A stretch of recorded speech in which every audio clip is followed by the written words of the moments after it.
We're here with the message for undergraduates from Dean Lewis and graduate students from Dean Cooley. If you leave tonight by 11:30, taking your tent and your belongings with you, Yale College and the Graduate School of Arts and Sciences will not discipline you for your actions yesterday and today. You need to leave by 11:30, taking your things with you. If you stay past 11:30, you may be subject to discipline. You're welcome to come back in the morning without your tent to resume your protest, but you need to be gone by 11:30 p.m. tonight. If you don't want to be an American idiot, as Green Day sings in their popular song of the same name, then go to college. $30,000 a year. That's what it cost me roughly. I know it's much more expensive now, but it cost me roughly that per year to attend the great big old football-loving liberal arts university in South Bend, Indiana, known as the University of Notre Dame. At Notre Dame, I learned a great deal of things, including world history, humanity, American history, sociology, foreign languages, politics, theology, philosophy, international relations. I learned about sub-Saharan Africa. I even learned Arabic. I learned a lot in college. I learned a lot in law school. And one of the things I learned is that the brain, the mind is powerful, and that if you don't use it, you will lose it. But I'm wondering now, a lot more of our youth are using their brains for good.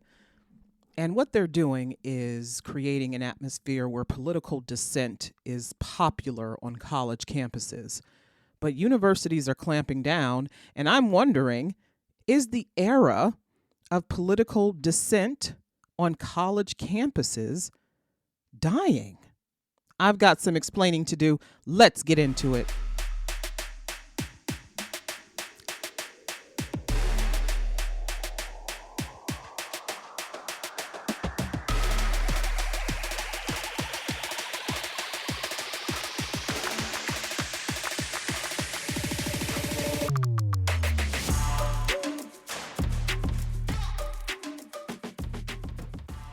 Hey, everybody, welcome back. Hey, for another episode of Ayana Explains It All, the podcast that bridges the gap between current events and human behavior. I am your host, Ayana Fakir, the Black Muslim lady lawyer living in the suburbs of Northeast Ohio. And once again, tending to my garden. It's spring. It's growing season. Everything is greening up and I'm loving it. I chopped down some trees today. Had a fantastic time. I've never used a pole saw, and there I was in my backyard, mostly because the city said if I don't chop down these trees, they're going to find me. But Ayana Explains It All is the podcast that's available on multiple streaming platforms, including Spotify, which is the flagship, Apple Podcast, iHeartRadio, and a host of others, including YouTube. If you go to the show's website, which I encourage you to do, it's www.ayanaexplainsitall.com. That's AYANA explainsitall.com. You will find links to all of the streaming sites as well as full episodes, all of the episodes, in fact, including transcripts and descriptions and show notes and everything. I even put all of the references that I use in each episode. I always say who I'm quoting or what source I'm citing in the episode, but I also list that in the episode description, so you can find that and reference that if you ever want to go look up something that I talked about, or if you want to verify that I'm telling the truth. But also, I want you to share this podcast with a friend or family member or someone who you think could benefit from listening to my beautiful voice. Give it to them straight. That's what I do here. I give it to you straight. Hey, man, I don't hold back. I even cuss a little, which if that's not your thing, I understand. But please still keep the podcast on so I can get my listenership up. I love everyone who listens to my podcast. I really appreciate it. I get good feedback from listeners, and I would love to have more feedback. I would love to have more ratings and reviews. You can go to the website and do that, or do that also at your favorite streaming site. What else? Oh, Ramadan is over.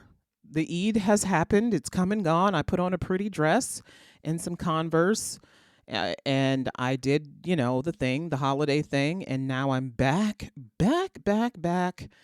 with no excuses for why I can't do this every week, except that I'm tired. Not only that, listen, I get the writer's block, okay? I have to write. I write and produce and edit every single one of these episodes by myself. And sometimes I get that writer's block. I get plugged up, and I need some really good inspiration. Like this week's topic really got me going. And so I was just writing, typing, click, click, click, click, click. And I came up with a good episode today that I think you all are going to love, that I hope you all are going to love, that I hope you're really going to get into and respond well to. I am recording this on Sunday, April 21st, 2024. Let's get into it. I talked about in the intro, I paid $30,000 a year to go to college to become a freaking liberal, liberal leaning, liberal political, feminist, Muslim radical. No, I'm not a radical. I'm definitely not a radical. But I tell you what, I have some strong opinions about a lot of things. And people are often surprised by what I have to say. But this is diversity. People are diverse. Everyone is different. And in fact, I encourage people to be different. Be different. Think for yourself. Figure things out for yourself. Figure out where you fit in to the world. Figure out what you want the world to look like. A lot of people will say, well, based on my religious beliefs. Listen, not everyone believes what you believe. I'm Muslim, and I know this very well, that not everyone is Muslim and not everyone believes as I believe. And so not everyone is going to want to live by the rules that I live by. And I certainly wouldn't want them to. Be who you are, do what you are, do whatever. Live your life. Have a good time. In the meantime, before you get out into the world, I'm speaking to you college kids. You're going to encounter a lot of different opinions at school. And the one thing I know about college is that you're going to enter as one person and leave as a completely different person. But my experience is that after I graduated, I could be whomever or do whatever I wanted. And college opened my eyes to many things, as it did for my roommates and friends. And I often saw people enter college with small minds and narrow views, including myself, and leave with opened eyes and broadened horizons, brighter energy, and a lust for the unknown. We grew. We did not shrink. We grew. Our chests and our brains expanded and our eyes brightened. And as we are often told, go forth and be great. And that is what we did. We are not given all of this knowledge and understanding in college with the expectation that we will hide it from the world. No, completely the opposite. We are, in fact, encouraged to traverse the many avenues of earth and apply what we've learned to interactions with others, to supporting communities, and contributing to the intellectual growth of a society. What I paid for, what my scholarships, loans, and grants help pay for, the lodging, the boarding, the activities, the education, I have been rewarded with a deeper understanding of humanity. I never expected to be disappointed in what's happening now in college campuses across the United States. When the Vietnam War and conscription came to the U.S., that's the draft, protests erupted all over the country. All over the country. Nobody wanted to be forced to go to war. People burned their draft cards, they fled the country, or even reluctantly shipped out and fought, lived or died, and came home different. But what happened was something that had started in the 1950s and 60s with protests against racism and for civil rights in the U.S. A lot of young people joined in these protests because, again, the draft was 18 years old and older. So these were people who were just graduating high school, probably still in high school, and they had been drafted.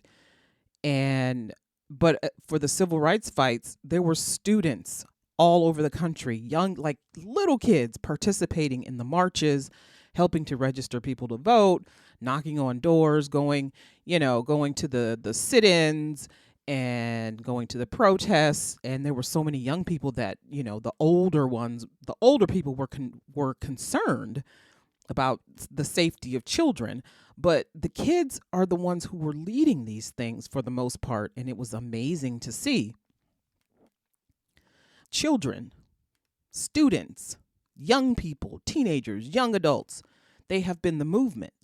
They've been the movement against fascism, against tyranny, against ruthless bloodshed, against political violence, against wars and forced service, against denying the right to live as we please, vote as we please, love as we please, marry as we please, live where and how we please, for enforcing laws, for divesting from problematic institutions, tearing down barriers, and ending apartheid. Remember that. It was pressure from the world, but also protests, many led by young people, to finally pressure the white majority to end apartheid in South Africa. A lot of these movements that you saw, the end of when the Berlin Wall was torn down, that was young people out there doing that, calling for the end of things. That was young people fighting and raising their voices to say no more East Berlin and West Berlin, no more. They're the reason why the United States finally passed a civil rights act, a meaningful civil rights act that guaranteed blacks the right to vote, that finally guaranteed blacks in America the right to vote. Student protests are often where we see young people analyzing what's going on in the world. They hardly see that these incidents are isolated and that they won't happen in the future when they have been ongoing for decades, or when they continue to gather, as they say, when the stone gathers moss as it continues to roll downhill. They see that this is going to continue to happen if something is not done about it immediately. And protests are how you put pressure on officials to do something immediately. But because these are student voices and not government officials, people are apt to not listening to them. We need to listen to the young people. They're smart. They know what they're doing. They're looking at this information, they're analyzing it, and they're coming up with solutions. Solutions that perhaps others of us have not thought of. Solutions to problems that have been plaguing the world for decades, for hundreds of years. These young minds are coming up with answers, and we need to listen to them. You cannot expect the news of genocide and war and the killing of babies and children and men and women, and seeing the pictures of rubble and bombed hospitals to come across the eyes of people, and not expect that they would be affected when their minds have been opened by attending colleges. Their minds are ripe and they're open, and they're seeing this information and they're going, whoa. What is happening? We need to do something about this now. And this is what we're seeing in several notable universities in the U.S., Columbia, Yale, UNC, Purdue. Although these protests are not violent, they have been disruptive to the status quo. The notion of tidy and polite interactions that don't offend any sensibilities is being undone. The sweater is coming undone. What's that song from Weezer? So you want to destroy my sweater? Pull this thread as I walk away. That's what's happening. The thread is being pulled and the sweater is falling apart. But the presence of those opposed for what's happening in Gaza, people are protesting against the genocide in Gaza, and they're raising their voices all over the United States. It's not just happening on college campuses, although that has been the focus lately, is what's happening on college campuses. It's been in the streets. It's been on bridges. It's been Like I saw a story about a protest that blocked part of a highway so that people they were struggling to get to the airport to catch their flights. People are upset that their lives are being disrupted by protest when they need to be upset that their tax dollars are going to fund genocide. That's upsetting. But these students who have spent semesters learning, as I did, how ugliness began, how wars began, how genocide began, and then learning how to undo it, how to prevent it, how to fight it, why you should fight it. They're using their knowledge to fight what they were told is wrong: apartheid, genocide, violent occupation, ethnocentric violence. I learned all about the war in Yugoslavia in college. Like, I wrote a whole paper on it, and I didn't just write the paper. I had to look. I looked at photographs of bodies that had been obliterated by bombs. It was violent. It was so violent. It's beyond comprehension. And that's what's happening in Gaza. And I learned about that in college. But these kids, they are fighting with their voices. They are using their voices. Now, these protests on these campuses in the US, from what I have seen, all of the media coverage I have seen, and I've watched a lot, they have not been violent. Not even a little violent at all. They have been peaceful. But because they have been in places where the university doesn't think they should be and they didn't get pre-approval, they're considered disruptive. But these kids, these young adults, they are fighting with their voices. And excuse me if I call them kids, because I'm 45. I have a son in college. But he's, young adults. They're young adults. But they're fighting with their voices, and their voices do not quiver. Their hearts do not waver. And the more dots they connect from the beginning of the problem to the current players, the louder their voices get. You see, and it's the tone and the decibel that is not appreciated on these college campuses. But we teach young people about history, humanity, events that shape the world, how to prevent the ugliness and troubles that plagued us in the past, and why they were wrong. And we teach them how to be better humans. And then after they've developed those sensibilities, they want to go out and save the world. They do. I know I did. Whether through technology or teaching or medicine or science or legislation, they want to go and save the world. So telling them to stop, telling them no, telling them it's not the right time, not the right place, not the right time, not the right place, not the right time. Have you guys seen this story about Asna Tabasum from USC? She was selected as their valedictorian for this graduating class in 2024. And, she's written her speech. She's all ready to go. She says, she said later that she was filled with pride to be able to represent her university. But as a Muslim woman, to be a Muslim woman valedictorian and standing up there and delivering this important speech, she was filled with so much esteem and pride. And the university canceled her speech. They canceled it. And they cited security, I'm doing air quotes, security concerns, but they never told her what those concerns were. They were never specific. They just said security concerns, online threats, whatever the case may be. But it's probably pressure from alumni and donors to not have this Muslim woman give a speech because she is someone who has been vocal against the genocide in Gaza. That's it. She's someone who is a human being showing her humanity for other people who are suffering, and that bothers the majority because if you're anti-genocide in Gaza, you're anti-Semitic, apparently, which is a bunch of bullshit. It's bullshit. But that's how it's seen by many. And so because she has been anti-genocide, and by the way, she took a class at USC. about preventing genocide, dealing with genocide. So it would make sense that she would be anti-genocide. But of course, people are saying, well, this is not a genocide. It's a conflict. It's a war. Israel has the right to defend itself.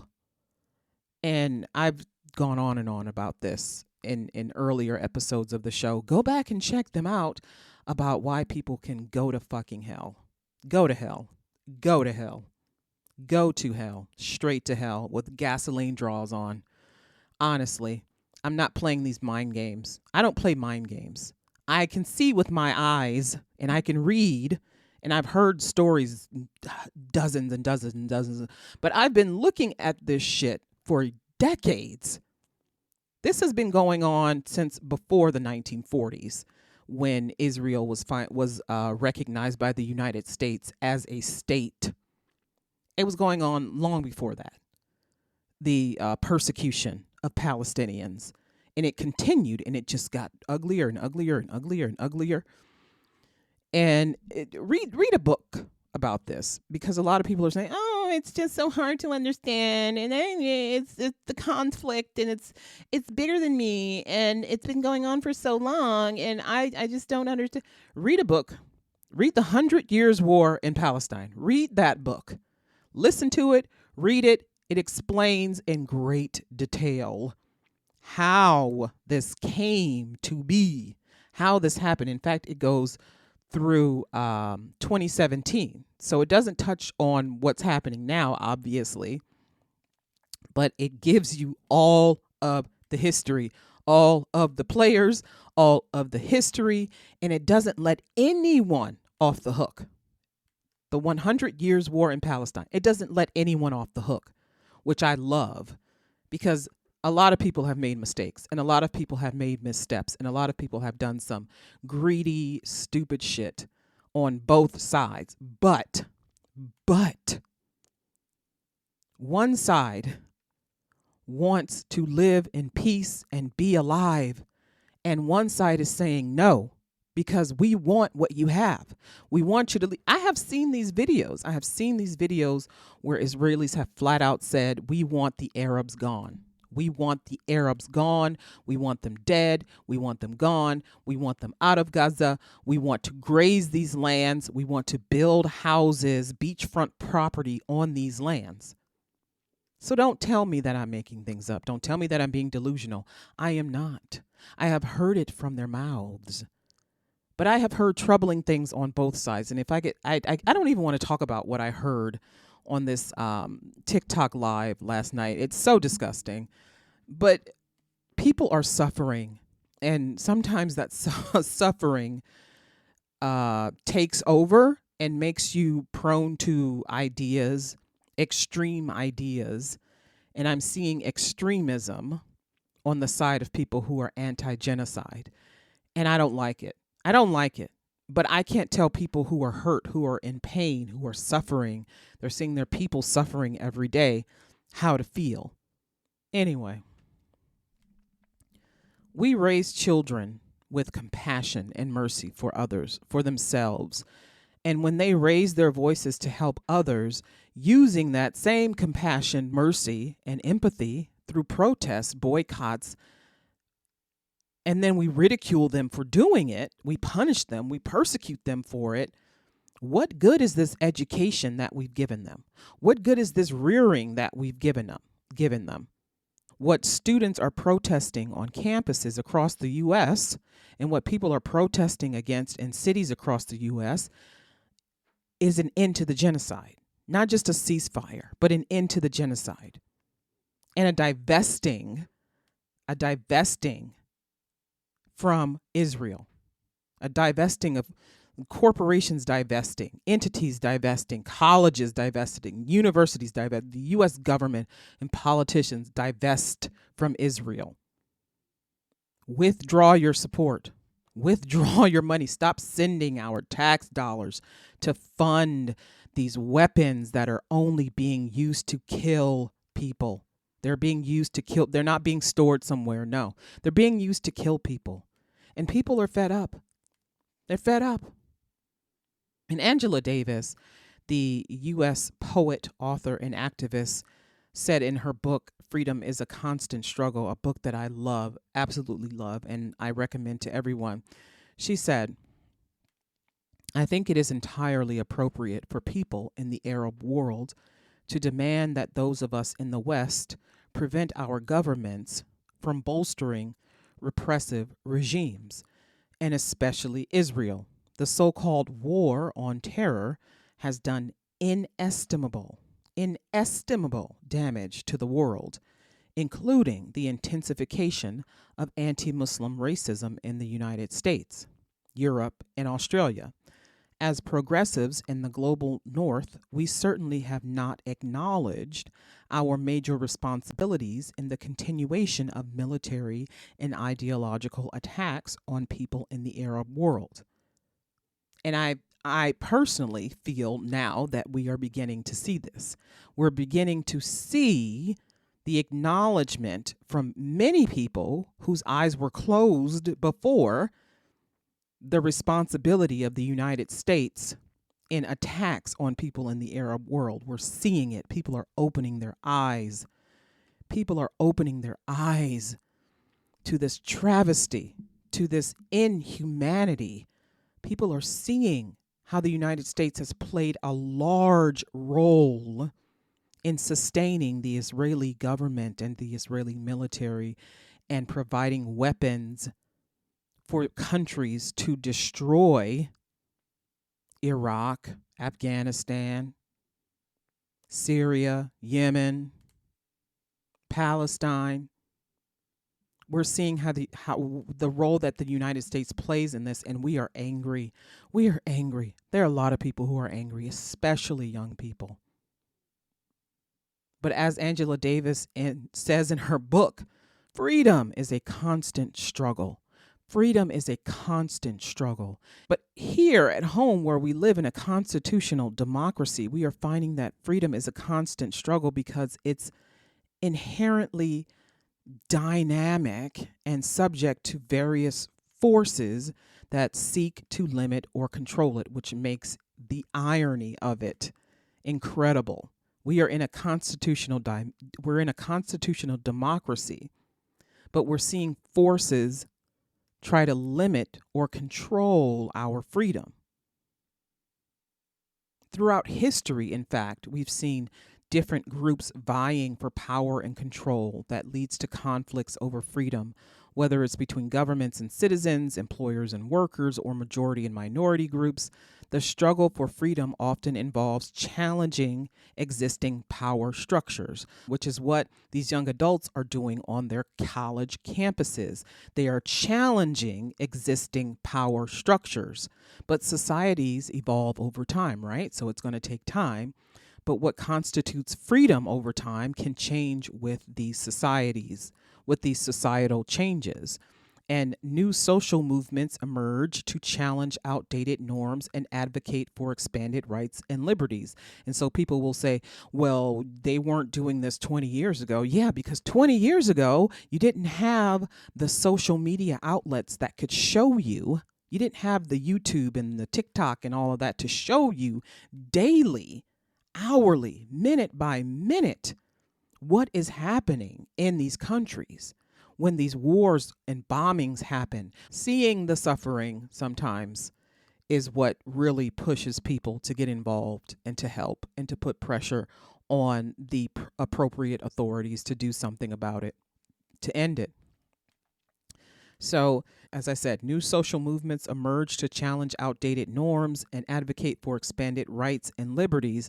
And this ongoing process of societal change means that the definition and scope of freedom are always in flux. And various threats such as authoritarianism, censorship, as we're seeing, discrimination, and economic inequality continually arise and must be confronted to safeguard freedoms such as freedom of speech. These threats can come from within a society or from external sources, requiring vigilance and active resistance to protect freedoms. Freedom often exists in tension with other societal values such as security, equality, and order. So finding the right balance between individual liberties and collective well-being is a perpetual challenge that requires negotiation, compromise, and ongoing dialogue. And this is something that what we're seeing with these protests is that a lot of people are really unflappable. They're not compromising. They're not negotiating. They want an end to the genocide. They want a divesting from Israel, period. Period. At minimum. At minimum. Nothing less than that will be accepted. But there has to be dialogue. There has to be. But we're having one side who's talking and then one side not listening, because the one side that's not listening doesn't want to hear what the other side is saying, because they have already labeled it as anti-Semitism. It's anti-Israel, it's anti-Semitism, it's anti-Jew. So we don't care what you have to say. We just want you to be quiet. But in diverse societies, different individuals and groups naturally have competing interests and priorities, leading to conflicts over whose freedoms should take precedent in certain situations. Resolving these conflicts requires navigating complex ethical, legal, and political considerations. And so, what we're seeing with the pro-Palestine protests is people saying an end to genocide and apartheid and an end to occupation and oppression, and the U.S. government and its allies and officials and university officials saying, well, Israel has a right to defend itself, and the Jewish students on campus feel unsafe. We're seeing the police, local police, being weaponized to move students, but also students are being threatened with suspension and not an expulsion in some cases, having their housing pulled and their scholarships revoked for protesting on school grounds and refusing to disband, to move. At Columbia, camps were set up. They set up tents on parts of the university grounds, and the university has an authorized zone for protests, but they also require a 2-day notice, advance notice for protests before you can be allowed to protest. And so because none of that took place, because of this is happening outside of the zone of free speech, I guess, and because they're using tents on areas that are not designated, and because they didn't notify the university said, you guys have to leave. And if you don't leave, we're going to call the police. And they called the police, and students were arrested. They had students arrested. And the president of the university, who is Egyptian American, said, well, it wasn't I didn't become the president of Columbia University to have students arrested, but they forced my hand. Like, no, you didn't have to have them arrested. You could have had them removed. You had them arrested and charged with trespassing and other offenses. You did not have to do that. Okay? You did not have to do that. You could have had them removed, period. Period. But instead, you chose to have them arrested, charged. And because they were arrested and charged, they have been suspended. Their scholarships have been pulled. They've been kicked out of their residence halls. They're not allowed on campus. It was your choice to have these students arrested. Yes, it was your choice to have them arrested because they wouldn't leave. And why did you want them to leave? Because they're saying something that you don't want to hear. Because you, Madame, were called to Congress to testify before the Education and Workforce Committee about what you're doing about anti-Semitism on campus. So they've already said to you, hey, this is going on. We know it's going on. And what are you doing about it? And so you needed to look tough. You needed to look like you were taking action. And so this is what you did. You jeopardized the future careers, jobs of people. People have lost money, all because you wanted to make a show of your authority before your donors and the alumni. Look what I've done. I've done this. Because had you not done that, you probably would be out of a job. So you had students arrested You didn't have to have them arrested. You chose to do that. No one is buying your excuses, President Minosh Shafiq. Why I say political dissent is dying on college campuses, because college campuses have been the place where protests against war, against racism, against economic oppression have happened. Universities that were once the sites of very moving protests for civil rights and against war and conscription. Kent State University was the site of a murder, in fact, of 4 people and wounding of 9 students by the Ohio National Guard in 1970 during a protest against the expanding of the Vietnam War into Cambodia by the U.S. military forces. It was then that many people realized that protest can affect prompt change, because as soon as that happened, shortly after, the 26th Amendment was passed that lowered the voting age to 18. That incident and what happened in the aftermath reminds us of the importance of respecting diversity and diverse points of view and allowing these voices to be raised and not be silenced. They are needed. We need to know what is affecting people. We need to see and listen and hear the people's voices, what they're upset about. Now, some people may go, well, what about January 6th? And I can't believe that you would actually go, what about January 6th? Because you can clearly see that what's happening on these college campuses is much different. Much different. They're not storming a government building where congressmen and senators are, and rioting and looting and trespassing in offices and fighting police. There's a difference between a protest and rioting and looting. One is protected, one is not. One is protected, one is not.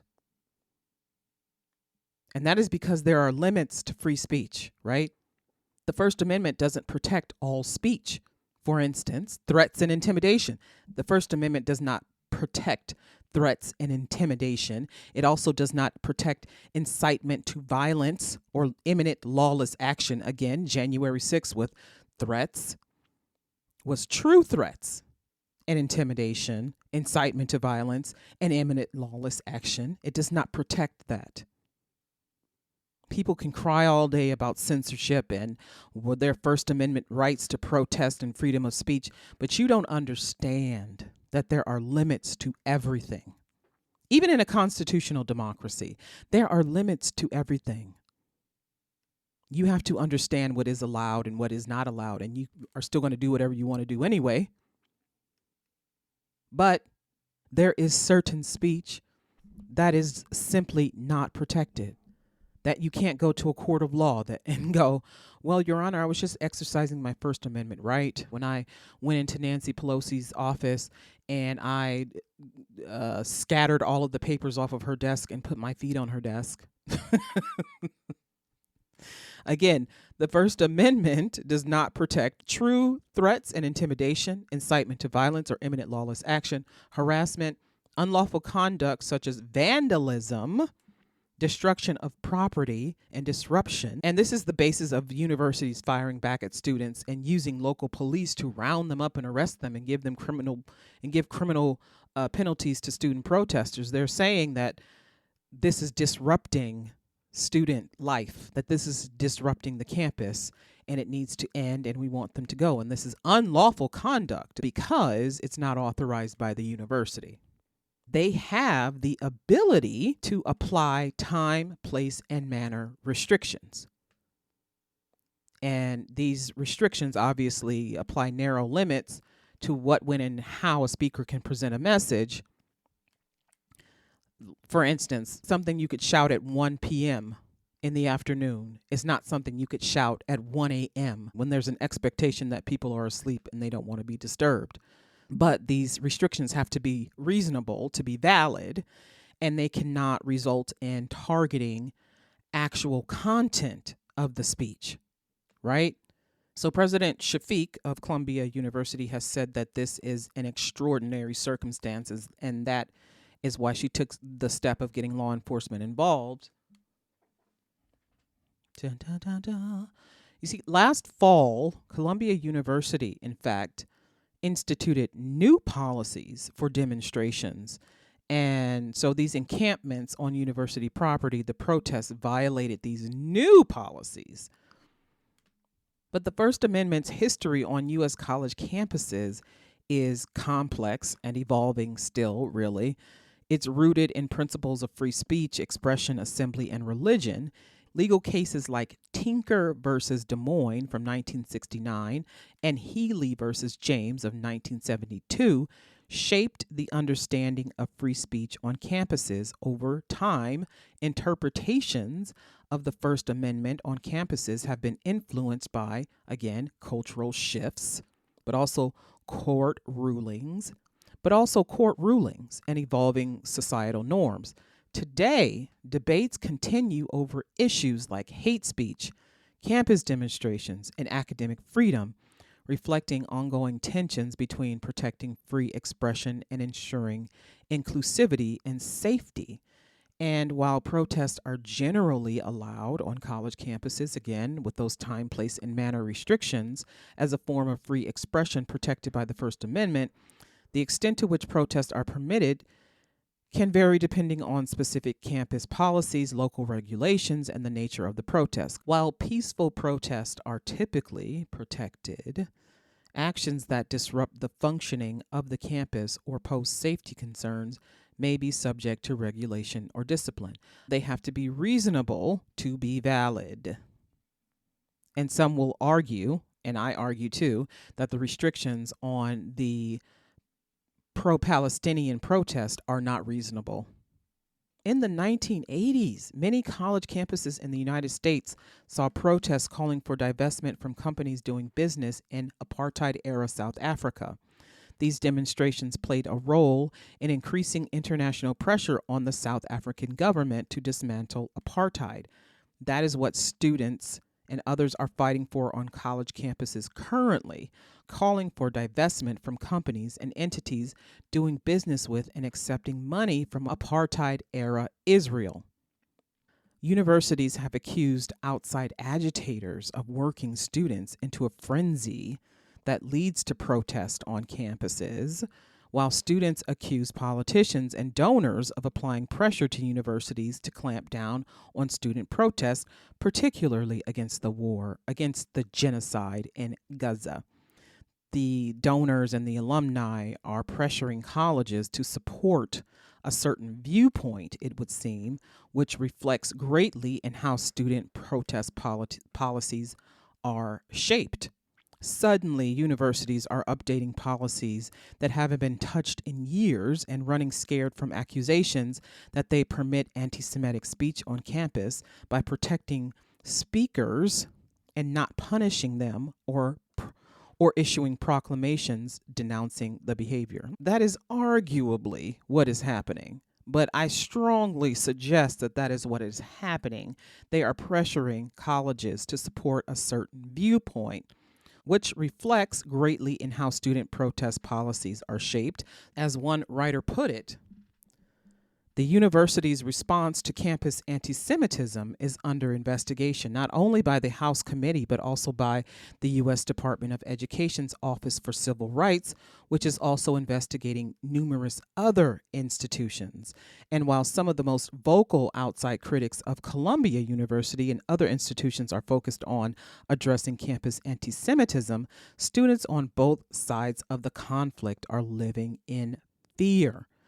More than half of Jewish and Muslim students and a fifth of all college students report feeling unsafe on campuses because of their stance on the Israeli-Palestinian conflict, as the writer puts it.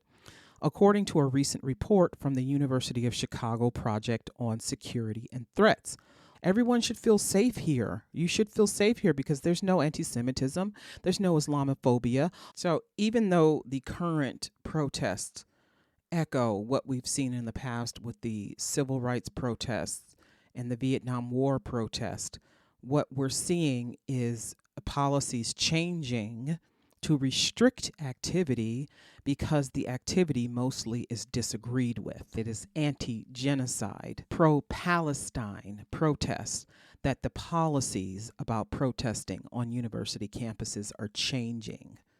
They're being made more restrictive. And you could argue all day long about, no, it's because things are changing, the landscape is changing. We're seeing strong opinions from this side or that side, and we want everyone to feel safe, including our Palestinian and Muslim students. And so we're doing this so everyone feels safe. But when Muslims were describing how unsafe they felt, nobody was coming to their aid. No one was coming to their rescue. No one was holding congressional meetings after 9/11 because Arabs and Muslims felt unsafe. I could tell you stories from law school. I could tell you stories. My second year of law school was at the same time as the events of September 11th, 2001. And it was not a fun time at all. Not at all. Not at all. It was awful. It was terrible. There were no congressional hearings. There was no, but the Muslim students say they feel unsafe. We need to do something about it. No, because they had to fight a war. So their concern wasn't for anything but this war that they had to fight, that they had to make up in their minds that they had to fight to look for weapons of mass destruction. In any event, I digress. As one expert put it, and this is coming from Inside Higher Ed, which is an online news site about different happenings in higher education. One expert said about this particular topic of campus protests, he said, politicians having gotten 2 Ivy League university presidents fired, including Claudine Gay of Harvard last year, see great merit in keeping this issue alive and are using the moment to turn other long-standing goals, one of which is attacking diversity, equity, and inclusion bureaucracies. The issue now is well beyond Israel and Palestine. It has to do with whether universities can actually govern themselves in ways that accomplish their mission, or if they will be continually subjected to restrictions from the government along with other pressures they face from society. So, what are we to make of this? That universities are caught in a spider web. They can't move. They're either going to upset students or they're going to upset Congress. But Congress should not have anything to do with higher education. Why is Congress in the higher education business? Because universities accept government money to run, to give to students, to attend the universities. Anytime you accept anything from anybody, you're going to be beholden to that body. So universities are beholden to the U.S. Department of Education. They are beholden to the U.S. House of Representatives. They are beholden to the U.S. House of Representatives and their various committees. These are the balances and checks. But are they beholden to the students? Are they? It seems like they're more on the side of the people who give them money, the people who could pressure them into making real changes immediately. Like Congress comes down on you, you're making some changes. Students, presidents, there are presidents of universities who won't even meet with students who are protesting, who are upset, especially during the Black Lives Matter protest. They weren't even bothering. They were just like, okay, here's the diversity, equity, and inclusion office. Everything should be okay now because we're gonna have these people be in charge of letting disabled and black and trans and more women in the university and making sure everybody is safe. Is that good enough? Now those things are being taken away. because now there's the movement against diversity, equity, and inclusion, which is interesting, right? It's interesting that you would be concerned with the safety and needs of Jewish students while at the same time saying that diversity, equity, and inclusion programs must end. That doesn't sound suspicious. But overall, what we're seeing is diversity is dying and dissent is slowly going with it. And if the cost of a liberal arts education is our audaciously dangerous mind, then what good is it? What good is it to a human being? What good is it to a community, to a society? With affirmative action gone, and now states passing laws saying that diversity, equity, and inclusion offices will be shuttered in state government and public universities, diversity is dead. And dissent is slowly going with it, with the changes in campus policies that affect protest and student voices. What good is a liberal arts education if the result is a small mind, a narrow view of the world? What good is all of these classes about political theory and how to combat genocide and international relations and economics and science and math? What good is any of this if when you go to apply what you've learned to society, you're told you're wrong, to stop it, to quit it, to shut up? Your voice is important. Your voice is powerful. Do not allow yourselves to be silenced. If they don't respect your political power, if universities don't respect your right to political dissent, if they don't respect your right to protest, then unsubscribe from that alumni email list that's asking for donations every week. Okay? And this has been Ayana Explains It All, brought to you by Facts, Figures, and Enlightenment. Take care.